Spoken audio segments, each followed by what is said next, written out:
parola alla signora Aung San Suu Kyi.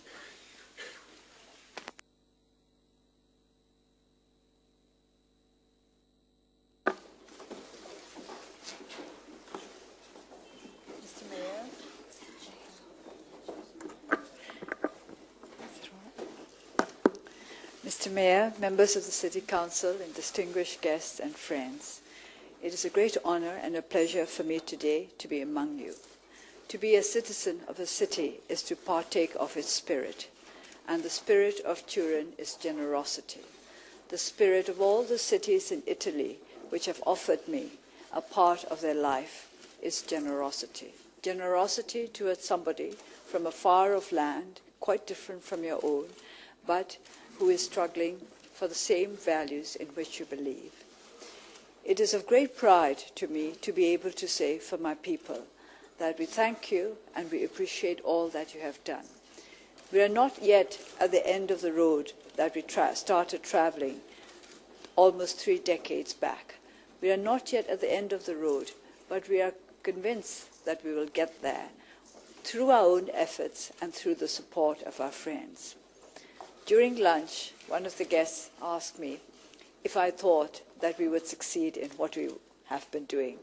I said, yes, we would succeed. And then it occurred to me that in some ways we have already succeeded, not because of any material gains that you may be thinking of, but because many of us in the movement have been able to overcome feelings of bitterness and anger and hatred. When I was under house arrest, I used to think that the day that I started hating the military regime would be the day that I would lose. But I never got to hate them, and because of that, I succeeded. And my people succeeded over and over again with me. It is not through hatred, it is not through vengeance, it is not through feelings of bitterness that we hope to triumph. It is through the understanding that basically we share human values that can overcome the differences between us. The differences between a dictatorship and those who believe in freedom and human are many. But even those who are dictators are human, like us. Of course, they do not share the same values, and they are those who never learn to understand how other people think. This is a basis of human relationships, the ability to understand. If you fail to understand those who are different from you, in the end, you diminish the value of the human race. It is through our diversity, it is through our ability to be different and to think differently that we are what we are. If you look at the civilization of Italy and the civilization of Burma, the two are very different indeed. And yet, there are bonds that are quite unexpected. For example, I learned again at the lunch today that the Italian monk whom my father admired so deeply as a young boy that he almost became a monk himself came from Turin. This was a discovery. I knew, of course, that this Italian monk who spent many years in Burma had been a great influence on my father, but I had not known he came from Turin. I think both the Venerable U Lokananda and my father would have been pleased to know that today I'm an honorary citizen of your city. As we go forward, we need still the help of our friends, the understanding of the world, in which there are many extreme emotions today. This is why we have to be extremely careful. We want to achieve what we have set out to achieve through understanding, through compassion, and through reconciliation, not through hatred and condemnation.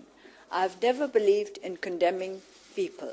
I believe in condemning the values which I think detract from our worth as human beings, but not in condemning people, because we are all human at the end. That is why we talk about human rights. We do not talk about man's rights or women's rights. Also, I think women's rights are particularly important in the world, particularly Italy. I have had many people talking to me about women's rights since I arrived. But basically, we think about human rights. We talk about human rights because those are the rights that enable us to live with dignity in our world. And that is all our people want. When we say we want freedom, when we say we do not want to be frightened, we do not want to live in fear and in want, we simply mean that we want to live as dignified human beings. We don't want to be dependent on others. We don't want to be the playthings of others. We want to be the equal of other human beings, equal in our worth and in our dignity. We will never be materially equal. That is an impossibility in our human world. There will be material differences, there will be differences of skills, differences of talents, differences of achievement. But basically, we should all be equal in dignity and worth. Each one of us must be valued for the fact that he or she has been born into this world to be part of our human race. And this is what we had wanted for many years our military regime to understand. It was not through hatred of the military, not through hatred of the members of the regime, but through an absolute conviction that we could not accept that human beings should be regarded as unequal in dignity, that we fought for human rights and democracy. All of us know that democracy is not a perfect system, but we all know that this is the best of which we humans are capable. It is through democracy that we manage to sort out our differences without violence, through dialogue, through settlement, through compromise. The kind of compromise that means that each side, all sides concerned, are prepared to give as well as to take. This is an important lesson for all of us to remember, that we have to give as much as we wish to take. To take all without giving is as worthless as giving all without taking. Some may think that to give all without taking is very noble. But in fact, if we do not know how to take in the best way possible, we stop our fellow human beings from displaying their generosity and their compassion. It is in this spirit that I take the citizenship of Turin. By taking, I am demonstrating to you how much I value what you have to give me. We have to learn to value what we are given, as well as to learn to give generously, which is why I said that the spirit which moved you to make me one of your citizens is generosity. The same spirit that will help us to continue in our fight for democracy. As the mayor pointed out, the fight is not over. Sometimes I wonder if we should use words like fight and struggle, which sound combative and which do not sound conciliatory. But we mean, when we say we fight as much against our own negative instincts as against the negative instincts of others. If we cannot conquer our own negative instincts, we will not be able to overcome what is negative in others, what is negative in those who oppose us. By adding to the positive forces in this world, we add to ourselves. We enhance our own values. As I said earlier, it is by giving that we receive, and it is by taking in the best spirit that we give. We give to our friends who have been so generous with us the knowledge that we have benefited greatly from their spirit. The mayor mentioned the importance of constitutional reform in my country. This I have to mention as well, because it is of crucial importance at this time. We have a rare chance in which to amend the mistakes of the past. This constitution was adopted in 2008 through a referendum which even the United Nations, which is always very controlled in its language, admitted was deeply flawed. Through this deeply flawed referendum, a constitution was adopted that, in effect, will limit our democratic rights for as long as it is in effect. With a constitution that limits the democratic rights of our people, we cannot hope to go forward to complete and acceptable democracy. This is why we have to look to amendments now when we have the best chance. The legislature of our country has formed a committee to reassess the Constitution. I would here like to pay tribute to our legislature. It is a very young legislature, and it also is a result of this flawed elections of 2010, which were held after the Constitution was adopted. In spite of its not totally acceptable beginning, the legislature has proved to be an institution that is truly working hard to adopt democratic values and practices. In this legislature, party, which represents a very, very small section, we are 45 in a legislature of over 600. Still, we have been able to work as part of a democratic system. This is due to the generosity of the speakers of our legislature, as well as to the movement, to the waves of democratic feelings and values which have been progressing in our country over the last 3 years. Through this legislature, we hope to bring democracy closer to our people, to make our people understand that democratic rights entail responsibilities as well. For us, this is truly important. We are setting out on a new path, and we want to set out on the path in the best possible way. Our people have to understand that democracy means not simply rights, but responsibilities as well, which is why we have asked the public to join us in our efforts to amend the Constitution. We have tried our best to make our people understand why the Constitution is important and why we wish to change it. It is with our people and with their help that we hope to change the Constitution, that we may become a truly democratic society. But we also look to our friends all over the world to help us in our efforts, to make the world understand why we need to change the Constitution. In this day and age, none of us are separate from the rest of the world. We cannot exist apart, which is why your help and your support, which must be based on understanding, is so important to us. Help and support without understanding loses half its value. It is generous, but we need, joined to your generosity, your wisdom, and your intelligent support as well. The Buddhists say that to be the Bodhisattva, you have to have both wisdom and compassion. Without one, the other cannot work. You have to have the compassion to wish to help and the wisdom to know how to help.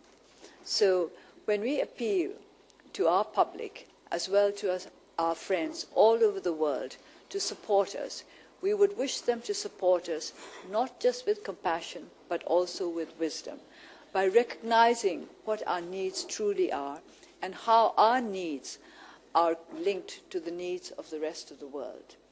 When we strive to make Burma a strong, stable, progressive, and peaceful society, we do this not just to benefit our own people, but so that we too can make our contribution to a better world, that one day our country, which is at the moment weak and struggling to stand in dignity, will be able to make our contribution to the rest of the world and the worth of human nature everywhere. For this, I thank you, because you in Turin, you in Italy, have shown us how nature at its best can reach out beyond national frontiers to faraway lands where people are in need of your understanding and your support. If we could move in this direction, if we could move positively and continuously in the direction of greater understanding, we shall be able to overcome the great challenges that our world faces today. There are forces of hatred and anger that are militating against a peaceful world. Everywhere there is a desire for condemnation. I have said repeatedly that condemnation will not achieve the positive results that we want. It is through understanding and it is through courageous compromise and courageous dialogue that we can achieve for our human world a better situation. I do not think I need to tell you about how to help others, because you have been helping us and you will know very well how to continue to help us. All I wish to say is how much I appreciate what you have done, and that I would like you one day to be proud and satisfied of the fact that you have helped us in every way you can, and that you have helped us to achieve the kind of success that is just not for one people or one country, but for the world at large. Thank you.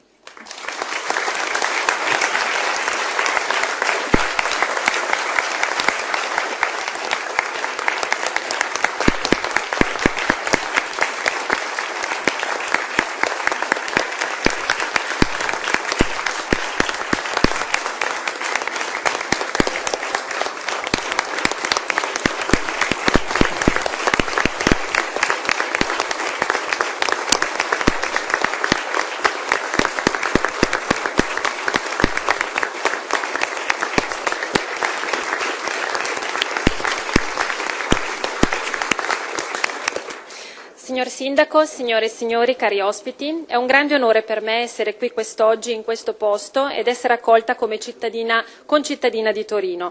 Ho visitato in questo periodo molte città e di cui ho condiviso lo spirito che anche la città di Torino dimostra, uno spirito di grandissima generosità. E voi avete offerto con la cittadinanza onoraria una parte della vostra esperienza e della vostra vita, facendomi cittadina di voi, nonostante io abiti in un paese molto lontano dalla vostra realtà e dal vostro paese. Però condividiamo tutti lo sforzo nella lotta contro le ingiustizie per promuovere i valori in cui entrambi crediamo. È con grande orgoglio che accetto quindi la cittadinanza onoraria e voglio ringraziarvi in questo consesso e dirvi quanto ho apprezzato il vostro sforzo. Uno sforzo che da parte mia è iniziato ormai moltissimi anni fa, sono ormai 30 anni che il mio partito cerca di lottare per promuovere i valori della democrazia e della libertà nel mio paese e come diceva il Sindaco non siamo assolutamente alla fine di questo processo di democratizzazione. Il nostro obiettivo lo possiamo raggiungere soltanto se lavoriamo tutti insieme, non soltanto per il bene del mio paese ma per il bene di tutto il mondo. Voi magari conoscevate poco della Birmania e del mio paese, però vi posso dire che la comprensione, e questo grazie agli sforzi del vostro Sindaco, ha potuto far sì che gli sforzi profusi da voi abbiano avuto successo nel mio paese. E il movimento che noi portiamo avanti nel mio paese si basa sulla non violenza, come ha detto il signor Sindaco, perché è con la non violenza che possiamo lottare contro l'odio e contro l'astio, è l'unico modo per superare questi valori negativi. Durante il mio periodo di arresti domiciliari ho pensato se veramente potesse valere la pena odiare il regime militare che mi aveva messo in quello stato di isolamento, però l'odio non avrebbe fatto altro che farmi perdere, perché l'odio mi avrebbe fatto perdere in questa battaglia. Non è con l'odio che si riesce a raggiungere il successo, si raggiunge il successo soltanto se si combatte il sentimento di odio, di vendetta e di astio nei confronti degli altri, è soltanto così che si può raggiungere il trionfo. E è importante condividere i valori e condividere e comprendere quali sono le differenze. Ovviamente tra noi e la dittatura militare ci sono delle grandissime differenze, ci sono grosse differenze tra i valori che ispirano una dittatura militare, i valori della libertà, i valori dei diritti umani, però non è lottando contro queste differenze che si trionfa, è condividendo e comprendendo queste differenze e cercando di condividere i valori. La comprensione è fondamentale da questo punto di vista, è alla base dei rapporti umani, è soltanto la capacità di capire che può far sì che i valori possano poi radicarsi in quella civiltà. Ed è grazie alla vostra generosità e grazie all'abilità di pensare a queste differenze che siamo riusciti a imporre, a raggiungere dei successi nel nostro Paese e siamo quello che noi siamo oggi.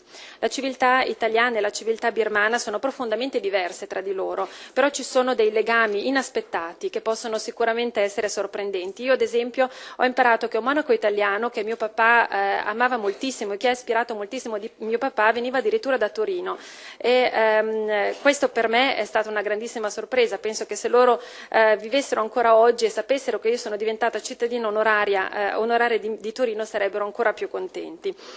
Per il futuro dobbiamo continuare ad aiutare e a promuovere questo spirito di amicizia che ci unisce, favorendo la comprensione non soltanto tra i nostri due paesi o all'interno dei nostri paesi, ma anche per il bene di tutto il mondo. Il mondo oggi vive delle emozioni estreme, dobbiamo stare molto attenti, ci sono sentimenti di astio, di odio, di condanna che molto spesso sopraffanno quelli di comprensione, di razionalità, di diritto umano, però non è attraverso la condanna che riusciamo a instaurare e a radicare i nostri valori, perché questo non farebbe altro che sradicarci da quello che è il nostro essere umani. Tanto è vero che parliamo di diritti umani, non parliamo di diritto dell'uomo e diritto della donna, anche se in molti paesi è importante, parliamo di diritti umani e di natura umana, perché sono i diritti e la dignità che fanno la dignità dell'uomo in qualunque parte del mondo. E questo è quello che vuole il mio popolo e questo quello che vuole ogni popolo del mondo. Il mio popolo vuole soltanto vivere in un paese libero, dove non ci sia dipendenza altrui, dove si possa appunto vivere e condurre una vita dignitosa basata sull'uguaglianza, perché è l'uguaglianza che rende una persona dignitosa, un'uguaglianza però non materiale, perché ci saranno sempre in tutto il mondo delle disuguaglianze a livello materiale, a livello di abilità, di talenti, di successi, una dignità in termini di valore umano e così possiamo tutti chiamarci membri della stessa razza umana e questo è quello che ho sempre cercato di far capire alla gente del mio popolo e far capire al regime militare che ha dominato nel mio paese per così tanti anni. Non è tramite l'odio che riusciamo ad avere successo, è tramite la convinzione che ci sono delle differenze che vanno accettate, che devono essere condivise nella lotta per i diritti umani e per la democrazia. La democrazia non è un regime perfetto, è quanto di meglio può raggiungere la natura umana, è semplicemente quella che può fare la differenza perché promuove il dialogo, promuove il compromesso e uno spirito di non violenza, dove tutte le parti hanno un dare e un ricevere, non è soltanto il dare o soltanto il ricevere che porta al trionfo dei diritti umani, entrambe le cose ci devono essere per riuscire ad avere la massima generosità e a beneficiare al massimo l'uno dagli altri. Quando parliamo di generosità parliamo anche di compassione ed è quello che ha ispirato, in questo spirito che Torino è stata ispirata appunto nel conferirmi la cittadinanza onoraria. Mi avete dato una dimostrazione dei valori di democrazia e avete preso da me quanto di meglio avessi da offrirvi, vale a dire i valori e la lotta per i valori di democrazia e di uguaglianza umana. È da questo spirito che ci deve animare anche negli anni futuri, proprio per portare avanti questo cammino verso la democrazia, che come diceva il sindaco non è ancora terminato. Dobbiamo essere sempre combattivi, anche se spesso usando la parola combattere, lottare, può sembrare magari un po' esagerato. Io dico combattere perché dobbiamo combattere anche i nostri istinti negativi per riuscire a controllare quelli degli altri. Dobbiamo controllare noi stessi per poi conquistare anche gli animi altrui. E questo potrà continuare a migliorare noi stessi, la nostra natura umana. Dando qualcosa noi riceviamo qualcosa in cambio, quindi dando a me la vostra cittadinanza onoraria voi riceverete da me quello che è stata la mia esperienza di tutti questi anni nella lotta per l'uguaglianza e la democrazia. Il signor Sindaco ha poi parlato di un altro aspetto importante per il nostro Paese, vale a dire l'emendamento della nostra Costituzione, che è un momento cruciale per noi proprio ora, perché possiamo emendare e quindi correggere quelli che sono stati gli errori del passato. Nel 2008 con un referendum è stata approvata e adottata la Costituzione, un referendum che l'ONU stesso, che normalmente ha un linguaggio controllato, ha definito come profondamente distorto. Ciò nonostante la Costituzione è stata adottata, è una Costituzione che limita fortemente i diritti democratici e non c'è nessuna speranza di portare avanti il cammino verso la democrazia se continuiamo ad avere questa Costituzione. Quindi è assolutamente fondamentale che l'emendamento avvenga proprio ora. Noi abbiamo un legislatore, un Parlamento che è relativamente giovane, che è stato approvato con le elezioni appunto a seguito dell'adozione della Costituzione nel 2010 e nonostante gli inizi non proprio felici o non proprio perfetti, si è comunque rivelato un legislatore con determinati valori democratici e con prassi democratiche di assoluto valore. Il mio partito fa parte del Parlamento nonostante abbia soltanto 45 seggi su 600, ma nonostante questa piccola rappresentanza siamo comunque riusciti a lavorare per instaurare e promuovere un sistema democratico basato sulla generosità, quindi sui sentimenti e sui valori della democrazia che hanno avuto un grandissimo sviluppo negli ultimi 3 anni nel mio Paese. Quindi è un legislatore più democratico, più vicino alle persone, che si batte lui stesso a favore dei diritti e della responsabilità al tempo stesso. Questo è importante da far conoscere a tutte le persone. Se vogliamo vivere in una democrazia non parliamo soltanto di diritti ma anche di responsabilità ed è importante farlo capire al popolo e al pubblico. Ecco perché noi vogliamo coinvolgere tutto il pubblico in questo sforzo volto ad emendare la nostra Costituzione, perché deve capire il perché è così importante in questo momento riuscire a modificare la nostra Costituzione nazionale e speriamo che grazie al supporto di tutto il nostro popolo riusciremo a cambiare la Costituzione e quindi a muovere la nostra società verso una maggiore democrazia. E tutto questo va unito a un aiuto internazionale, agli sforzi internazionali che hanno sempre avuto un ruolo importante per la Birmania. E anche voi dovete capire che cos'è la nostra Costituzione e perché è così importante cambiarlo. Oggi viviamo in un mondo globalizzato, nessun paese è isolato ed è importante, quindi per noi è stato importante avere il sostegno dei paesi dell'Europa occidentale, degli Stati Uniti, però che dovevano capire, perché chi non capisce e sostiene semplicemente ha uno sforzo che perde quasi la metà della sua efficacia. I buddisti dicono che per essere un sattva bisogna avere sia saggezza che compassione. Con la saggezza si vuole aiutare, con la compassione, scusate, si vuole aiutare, con la saggezza si sa come aiutare. Ebbene, io mi auguro che abbiamo tutte e due queste componenti, la saggezza e la compassione, per promuovere veramente questo processo di democratizzazione importante non soltanto per il nostro Paese ma anche per tutto il resto del mondo, per promuovere una società più forte, progredita e pacifica all'interno della Birmania, in modo tale che possa contribuire nella comunità internazionale, dare il suo contributo in base all'esperienza vissuta nel passato, per dare un maggiore contributo anche alla natura umana in sostegno della dignità e del valore di ogni singolo uomo. E in questo senso ringrazio la città di Torino, ringrazio tutta l'Italia per aver dimostrato questa grande generosità e questa sua natura intrinseca nei miei confronti, per avermi fatto capire che questi valori superano le frontiere nazionali e se continueremo a muoverci in questa direzione positivamente aumenteremo la comprensione e riusciremo a superare anche tutte le sfide che attendono il mondo intero, sfide che si basano sull'odio, sulla rabbia, sull'astio, che ormai imperversano in tutto il mondo e che muovono contro la pace nel mondo. Ovunque con la condanna noi riusciremo a raggiungere dei risultati positivi, bensì soltanto con la comprensione, con il dialogo e con il compromesso. Voi sapete come aiutare, ci avete aiutato, ci avete dato un grandissimo supporto in questi ultimi anni, di cui io nutro profondo rispetto e che ho apprezzato e apprezzo moltissimo. Quindi sono orgogliosa, assolutamente soddisfatta di questa grandissima onorificenza e del vostro supporto che ci ha aiutato ad avere un grandissimo successo, non soltanto per il nostro popolo ma anche per tutto il mondo.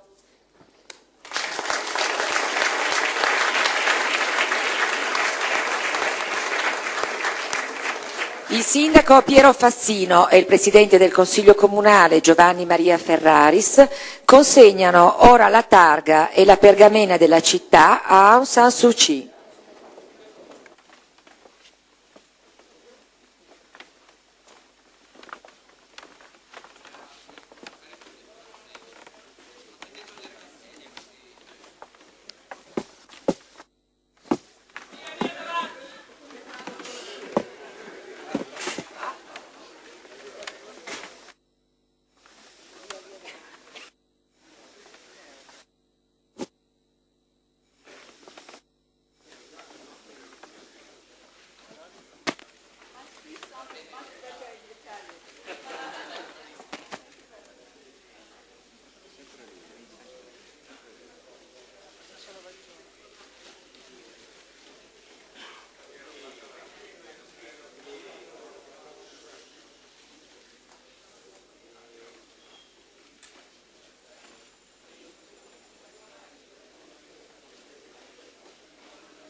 La signora Aung San Suu Kyi firmerà ora il libro d'oro.